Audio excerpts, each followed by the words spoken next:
सभी को जय मसीह की। हम परमेश्वर का धन्यवाद करते हैं इस सुबह में कि परमेश्वर ने हमें रात भर संभाल के रखा। मेरे प्रिय भाई बहनों, हम मत्ती रचित अध्याय 1 हमने कल पढ़ा था और मत्ती रचित सुसमाचार का अध्याय 2 आज हम पढ़ने जा रहे हैं। तो हम वचन पढ़ने से पहले पिता परमेश्वर से प्रार्थना करेंगे। धन्यवाद धन्यवाद हो मेरे प्यारे पिता परमेश्वर, सर्वशक्तिमान राजाओं के राजा यहोवा परमेश्वर, हम धन्यवाद करते हैं इस सुबह में। परमेश्वर, आपने हमें रात भर संभाल के रखा। प्रभु जी, आज के वचन के लिए हम धन्यवाद करते हैं। परमेश्वर, जो भी आज का मन्ना आपने हमारे लिए रखा है परमेश्वर, फिर वो हमारा इसको सुनना और सुनाना व्यर्थ ना जाए मेरे प्यारे पिता। प्रभु हर एक के जीवन में कार्य करें। प्रभु जी, जो भी वचन हो प्रभु, उन वचनों से हर एक भाई बहन आशीषित होने पाए यीशु के सामर्थ्य नाम में। परमेश्वर, पवित्र आत्मा हमारी सहायता करे। Thank you Jesus. प्रार्थना विनती उद्धारकर्ता मसीह यीशु के नाम से मांगते हैं, आमीन। आइए हम पढ़ते हैं अध्याय 2। हेरोदेस राजा के दिनों में जब यहूदिया के बेतलहम में यीशु का जन्म हुआ, तो पूर्व से कई ज्योतिषी यरूशलेम में आकर पूछने लगे, यहूदियों का राजा जिसका जन्म हुआ है कहाँ है? क्योंकि हमने पूर्व में उसका तारा देखा है और उसको प्रणाम करने आए हैं। यह सुनकर हेरोदेस राजा और उसके साथ सारा यरूशलेम घबरा गया। तब उसने लोगों के सब प्रधान याजकों और शास्त्रियों को इकट्ठा करके उनसे पूछा, मसीह का जन्म कहाँ होना चाहिए? उन्होंने उससे कहा, यहूदिया के बेथलम में, क्योंकि भविष्यद्वक्ता के द्वारा यों लिखा गया है, हे बेथलम तू जो यहूदा के प्रदेश में है, तू किसी भी रीति से यहूदा के अधिकारियों में सबसे छोटा नहीं, क्योंकि तुझ में से एक अधिपति निकलेगा जो मेरी प्रजा इज़राइल की रखवाली करेगा। तब हेरोदेस ने ज्योतिषियों को चुपके से बुलाकर उनसे पूछा कि तारा ठीक किस समय दिखाई दिया था, और उसने यह कहकर उन्हें बेतलहम भेजा, जाओ उस बालक के विषय में ठीक ठीक मालूम करो, और जब वह मिल जाए तो मुझे समाचार दो, ताकि मैं भी आकर उसको प्रणाम करूं।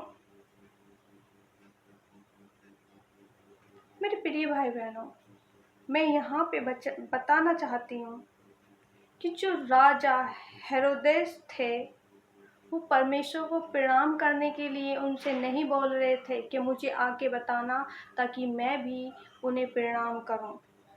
वो तो घबरा गए थे, क्योंकि उन्हें लगा कि यहाँ तो कोई और राजा हो जाएगा, परंतु वे ऐसा नहीं चाहते थे। इसलिए उन्होंने उनसे झूठ बोला और हमें बताना आगे, ताकि हम जब वो उसको बताते, यदि ज्योतिषी हेरोदेस को बताते, तो वो उसको प्रभु यीशु मसीह को मार देते।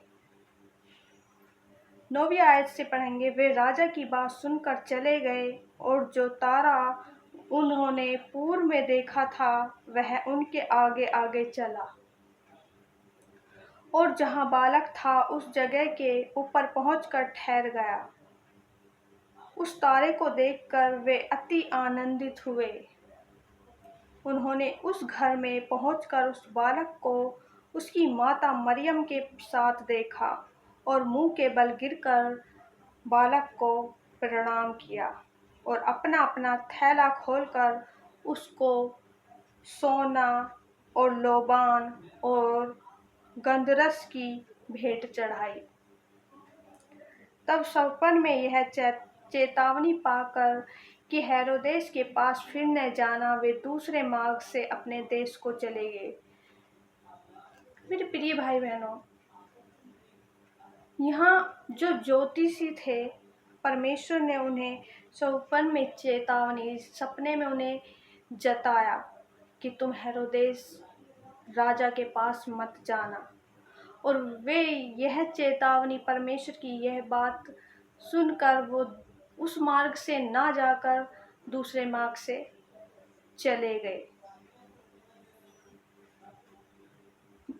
मिस्र देश को जाना।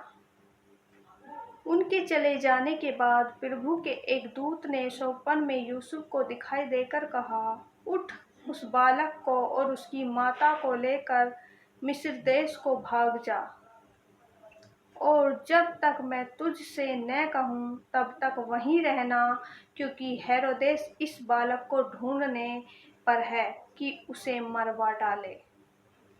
तब वह रात ही को उठकर बालक और उसकी माता को लेकर मिस्र को चल दिया और हेरोदेस के मरने तक वहीं रहा, इसलिए कि वह वचन जो प्रभु ने भविष्यद्वक्ता के द्वारा कहा था पूरा हो, मैंने अपने पुत्र को मिस्र से बुलाया। जब हेरोदेस ने यह देखा कि ज्योतिषियों ने उसके साथ धोखा किया है, तब वह क्रोध से भर गया और लोगों को भेजकर ज्योतिषियों द्वारा ठीक ठीक बताए गए समय के अनुसार बेतलहम और उसके आसपास के स्थानों के सब लड़कों को जो 2 वर्ष के या उससे छोटे थे मरवा डाला। तब जो वचन यिर्मयाह भविष्यद्वक्ता के द्वारा कहा गया था वह पूरा हुआ। रामा में एक करुण नाद सुनाई दिया, रोना और बड़ा विलाप। राहेल अपने बालकों के लिए रो रही थी और शांत होना न चाहती थी, क्योंकि वे अब नहीं रहे। मिस्र देश से लौटना। हेरोदेस के मरने के बाद प्रभु के दूत ने मिस्र में यूसुफ को स्वप्न में दिखाई देकर कहा, उठ, बालक और उसकी माता को लेकर इज़राइल के देश में चला जा, क्योंकि जो बालक के प्राण लेना चाहते थे वे मर गए हैं। वह उठा और बालक और उसकी माता को साथ लेकर इज़राइल के देश में आया, परंतु यह सुनकर कि अरिखलाउस अपने पिता हेरोदेस की जगह यहूदिया का राज्य कर रहा है, वहां जाने से डरा। फिर स्वप्न में परमेश्वर से चेतावनी पाकर गलील प्रदेश में चला गया और नासरत नामक नगर में जा बसा, ताकि वह वचन पूरा हो जो भविष्यद्वक्ताओं के द्वारा कहा गया था, वह नासरी कहलाएगा। मेरे प्रिय भाई बहनों, इस वचन को पढ़े जाने के लिए परमेश्वर हम सबको बहुत आशीष दे। आमीन। एक बार फिर से नेक्स्ट वीडियो में मिलेंगे। सभी को जय मसीह की।